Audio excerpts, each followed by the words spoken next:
બીજું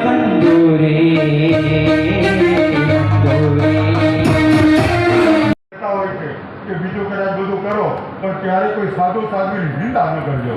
હા, કેમ તો કે સાધુ સાધ્વી છે, કદાચ કોઈના આચાર વિચારમાં થોડોક ફેરફાર હોઈ પણ શકે, કદાચ કોઈ વર્તમાન પરિસ્થિતિ પ્રમાણે કદાચ મનના કારણે નબળાઈના કારણે થોડી ક્યાંક છૂટછાટ લીધી પણ હોય, પણ એ સંત છે કે રોજ સામાયિક પ્રતિક્રમણ કરે છે વ્યવસ્થિત રાહ્ય, અને ત્યારે દિવસ દરમિયાન લાગેલા કે રાત્રિ દરમિયાન લાગેલા પાપોને જરૂર યાદ કરી અને એનો પ્રાયશ્ચિત લઈ લેતા હોય છે. પણ નિંદા કરનાર ત્યારે પ્રાયશ્ચિત લેતા હોતા નથી અને એ પાપ એના જીવનની અંદર અકબંધ રહી જતો હોય છે. એટલે ક્યારેય પણ કોઈ સાધુના કદાચ કોઈ તેની શિક્ષિતતાના કારણે એમનો કોઈ પણ અવગુણ તમારી નજર સામે આવે તો એમની જરૂર કહેજો, પણ બહાર એમની નિંદા ક્યારે પણ ન કરજો.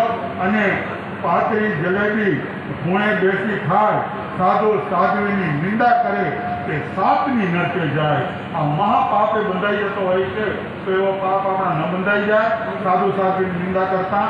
એટલે તમને લાગે તો એની પાસે જજો, કદાચ મન ન થાય તો ન જજો, પણ એની ક્યારે પણ અવહેલના ન કરજો, એની અસાધના ન કરજો અને એના અવગણના વાત પણ ક્યારે ન બોલજો.